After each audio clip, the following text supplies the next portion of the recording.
Hello, welcome back to Three Takes on AI. Today, Mike, Campbell, and I celebrate astronauts and the moon to showcase the promise of humans before we tackle the challenge of AI and its impact on work and knowledge workers. Today's topic is trained to be replaced, the hidden cost of building AI at work. Hello, everyone, and welcome back to Three Takes on AI.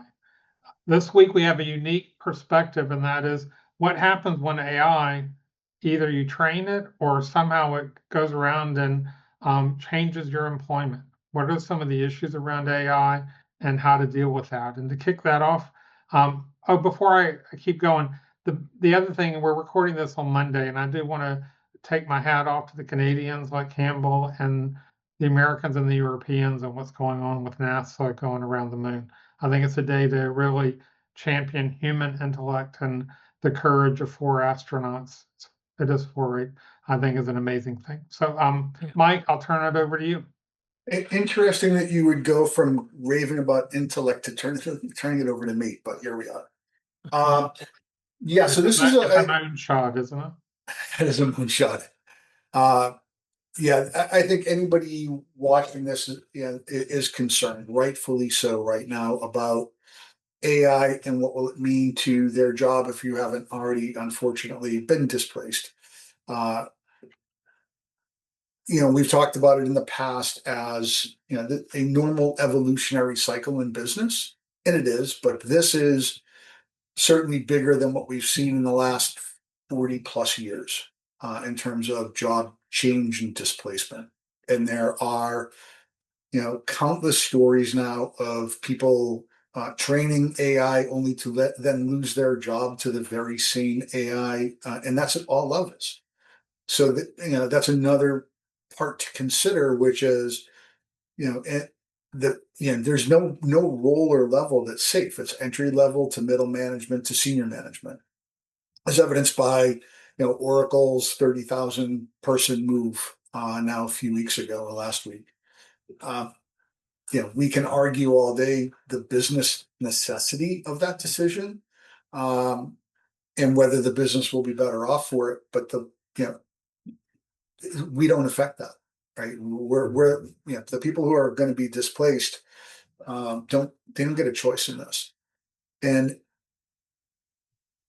there are certainly things that you can do to insulate yourself, and I think we'll get into some of that. But the other part of this is, not to be the downcast here at the beginning of the podcast. There are a lot of jobs that are going to go away and they're not going to come back, and I think people have to rationalize that. Um, some may adapt and be different, like copywriters and attorneys. I was just reading about one, person who offered a transcription service before, AI note takers came into play, and noted that, an AI note taker sometimes can't distinguish between the word can and can't, and that can have dire consequences from a legal standpoint. But the other thing I'll just say, as we think about that, and it came to me today while I was out for a walk. So I live in a very old village in New England, literally like 400-year-old village. Long before there was anything that we think of as like the Pilgrims landed here and then went to Plymouth. That's like that old. And I was walking down a road going to the beach, and that beach, by the way, over time was a shipbuilding port, a whaling port, a salt port. There are houses on the road that are way over 300 years old. And then there are also very new houses on the road. And what I thought about is that, over time, all of those adaptations that have occurred from sail to steam, from animals doing the physical work of farms to there being no farms. Looking at how some of these very old houses were added on piecemeal, and then over time to these very modern smart homes on the same road, and that's kind of the way things go. And it's up to us as humans now to adapt to the change, painful as it is going to be for many or most of us to do that. Mm-hmm. Yeah, I think Okay. um, yeah, it's interesting because there are two sides to this. I think we were talking about prior to just starting the recording of this. There is the AI champion paradox, where you, within your leadership purview, have, assessed, consulted, planned, strategized the deployment of AI technologies within your organization, and then eventually find yourself out of a role. I think Atlassian is a good example of that, where they replace the CTO amid the AI restructuring. So, I mean, nobody's safe. That's one thing. But I think the key factor here, that whether it's executives deploying AI, and to your point about Larry and Oracle, I think that's AI washing. And AI washing is basically you're letting people go under the false misrepresentation that you're replacing them with AI technology to a large degree. It's just a way to do what you wanted to do, and now you've got the opportunity to say, "Hey, we're deploying AI, so now we can let more people go." So that's AI washing. So that's one thing that's happening, and that's concerning because that is sort of a completely different perspective, and I think a little bit unethical to a certain degree. But it comes down to the fact that for the last 76 years or so, since Peter Drucker put out, his, business management thought process around information being power, information being, knowledge is power, information is power. Now, the knowledge worker is dead.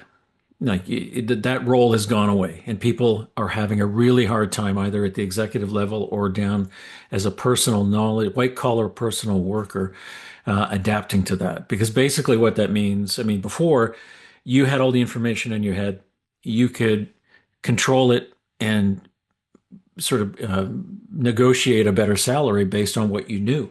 But now, Claude, ChatGPT, all of the AI technologies that are out there, they have all the access to more information than you do as a person. And they can repurpose it faster than you can. So you've got to switch from being a knowledge worker to what they call like a judgment worker. So that's another discussion that we can have later on another podcast on how you actually go about doing that. So again, there's this shift, and because AI is so intimate with humans, because we anthropomorphize it, we think that it's better than the bee's knees, et cetera. All of these things are put in place, but the key factor that's now coming up that I'm seeing with this AI replacing roles, it's much like offshoring was back in what, like the 90s, where but you knew you were training people in an offshore office to do your job for you. You knew that was going to happen. Where I think the tragedy with AI is you don't necessarily know that you're actually helping to train the AI, and you're going to lose your job. So again, it's a little nefarious that way. So I'm seeing a lot of dynamics.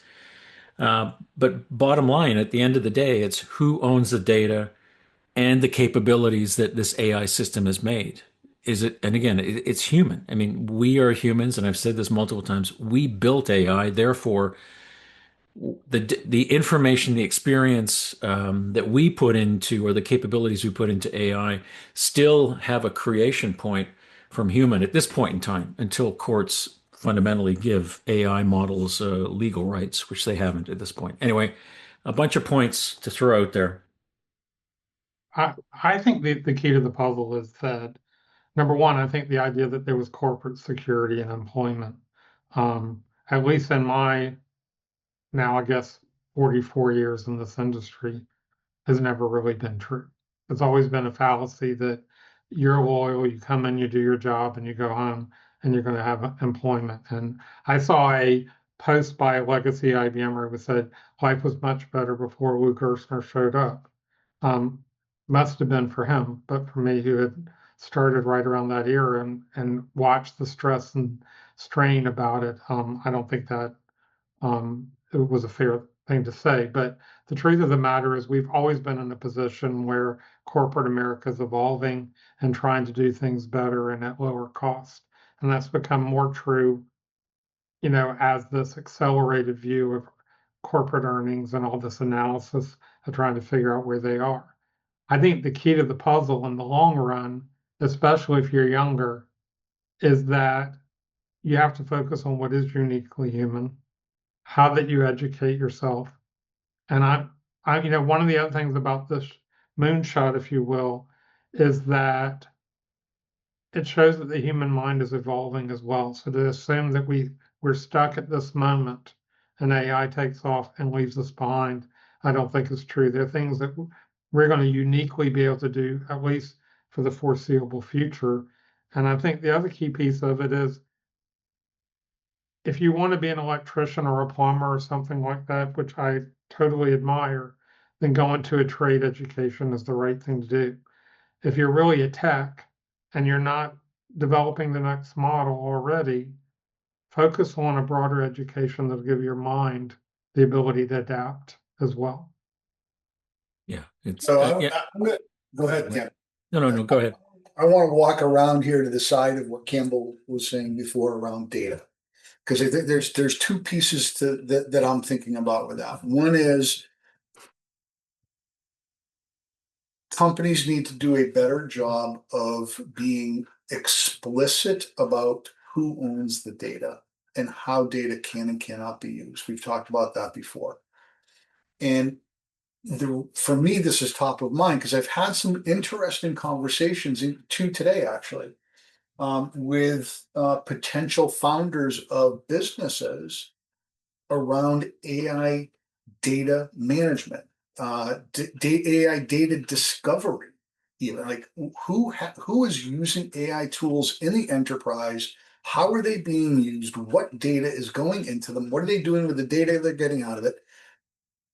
And it is necessary to do that. Now, the other part of that, though, is I think and maybe to the beginning of this conversation of, well, if we're going to lose our jobs, then what? Well, unlike in the past, I don't think you can really make yourself self-impervious this time. Meaning virtually every single job is at risk in the organization. So if that's the case, what do I do? Well, one is you should absolutely learn how to use AI for your job, for your role. And like the three of us we're all older workers, and we three have learned how to use AI in our respective roles. So anybody watching this who has an excuse that they can't figure it out, I call bullshit on that. But you have to either do that, and there's going to be cottage industries that are going to pop up. These small businesses, some of which will scale and become huge businesses as a result of AI and the data and how to use the data. There, so that's one way to become impervious. Learn how to use AI, learn how to use it for your role so that you can go somewhere else and be valuable, even if it's on your own. And then the second is, as Brian said, like have an honest discussion with yourself about what it is that you want to do and are able to do. And it may be that you're not in tech anymore. You're going to go do something completely different. And that's fine. That's great. But that also means in some cases lowering your financial or changing your financial footprint. It's going to be painful, but that is where we are. Yeah, I think the issue of it is, I wrote about it in Substack, and I've come around this a few times, is that the question of the day to me would be first, if you're a business owner, are you an IT led business or are you a something else? And then how do you use AI, number one?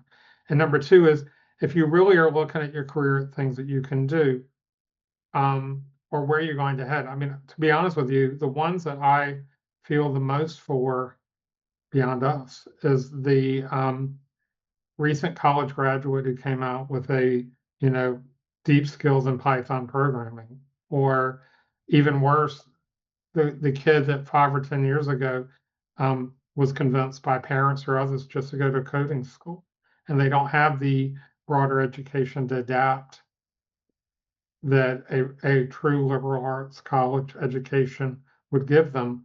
But I think if you're in business to do something, and you have unique value, and AI can help, but you also need to focus on what that unique value and the reason that you have, where your passion, follow a passion, not just where you think the money is going to be. Because truthfully, if AI proved anything, if you're chasing someone else's money, the odds are when you get there, it will be gone. Yeah, it's I think yeah, it really it's an interesting dilemma because not a dilemma, but a stage that we're at. Regardless of your age, uh, AI is going to touch your business somehow. Even if you are a carpenter, a boat builder, a fisherman, it will touch your business, either in helping you predict things better, but there will be some aspect of how AI touches everything that I think almost everybody does. Maybe except the funeral business. I don't know, or tax and death and taxes. But the other side of this, besides the fact of, I as a leader have advocated to buy AI technology, and then lo and behold, I'm now out of a job as an executive. I'm having to reassess what I'm doing. Do I become fractional? How do I move forward? To your point, Mike, how do I reassess what what I fundamentally should be or could be or can do nowadays? But the other piece that's out there is, and Brian, you brought this up. I built myself a digital replica of myself, or I built myself a an AI assistant through OpenClaw, or we're seeing it with insurance companies, banking. They're deploying agents everywhere to automate almost everything that they're doing. There's a couple of fundamental issues I have with that. Again, automatic decision making or autonomous decision making, the capability, responsibility, always will come back to a human. You have to plan for that if you're building this personally or you're seeing it being deployed within your organization. The other thing too that you have to be aware of is, Don Tapscott talks about identic AI, the fact that it really takes over your personality because it understands everything about you and that you become a digital twin. What that becomes is a huge security surface risk for you as an individual, and or it becomes a huge security service risk for an organization that is deploying technology. And so again, you see NIST and OWASP, they're all focusing on new requirements, new capabilities that you have to assess agents with. So agents are the piece that sort of build this whole thing up. Agents will replace you. Agents will sort of help you. That's the core piece. So not necessarily just even understanding AI within the scope of an LLM or machine learning, but understanding agentic AI is a key factor of, staying on top of things and understanding what you can do, because there's a higher degree of risk with that. And then if an API breaks, or you like Meta, you have a rogue agent exposing employee data to all the other employees in the company. Again, things are not perfect. There's a lot of bumps in the road. So I think we're still in this area where human value as an employee is still there, but it's definitely transitional. I want to return back to NASA, but believe it or not, because I think that's an important point. They sent the first Artemis around to the moon without any humans on it, if my memory's any good. We don't really need humans to go to the moon. We could put a robot and a ship and build out it, do this, probably even get to Mars better and have less risk. But a human wanted, these four humans chose, and we've chosen that a human needs to go. And so there is something uniquely human that we all need to champion. And I think if we look at this from a positive point of view, which I need more today than usual, maybe what we'll do is use this as a moment to reevaluate what we want as a species on this planet or a life form. And maybe the things that we've been chasing for the last 100 years or whatever in capitalism, and this idea of more is better and not focused on, I think we made a miss in focusing on some odd things like being content and happy and making that a priority. Maybe we'll find a way to change our perspective. But the truth is, if they let everybody go because they think AI is going to automate everything, the people that were going to spend money on what they have to offer won't be there, because those are the ones that are going to spend that money. So there's an economic issue here too. But I think if we take the human point of view that we needed a human to go to the moon 50 years ago, we've got 4 humans. Supposedly they're going to build a colony on the moon of some kind. It's a good moment to remember that humans are still quite unique in the universe, and maybe this is an optimistic way. I know, Mike, you must feel the same way. I do. Yeah, the economic impact, I was just pulling some, I want to look at something real quick. Sorry. And because I think we downplay or don't consider enough the economic impact of some of these decisions that are being made.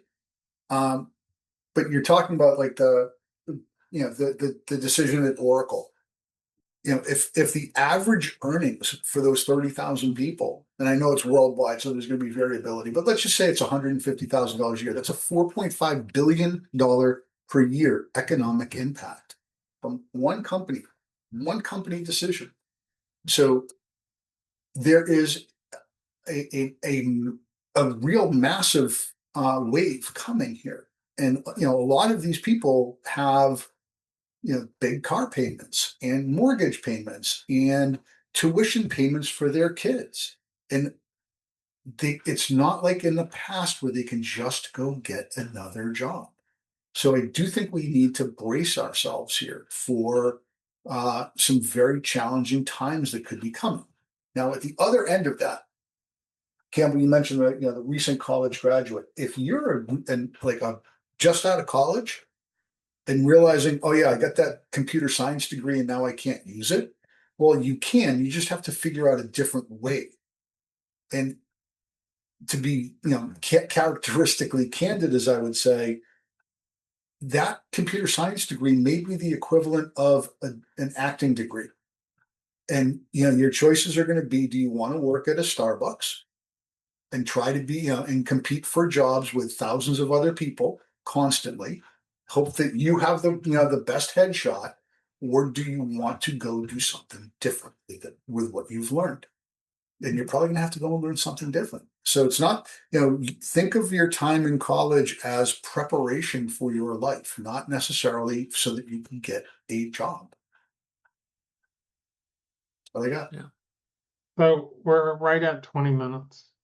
I think that's actually a pretty good point to end, unless, Campbell, you have something else to add. No, Mike said it really well. Thank you both. Thank you, Thank guys. you.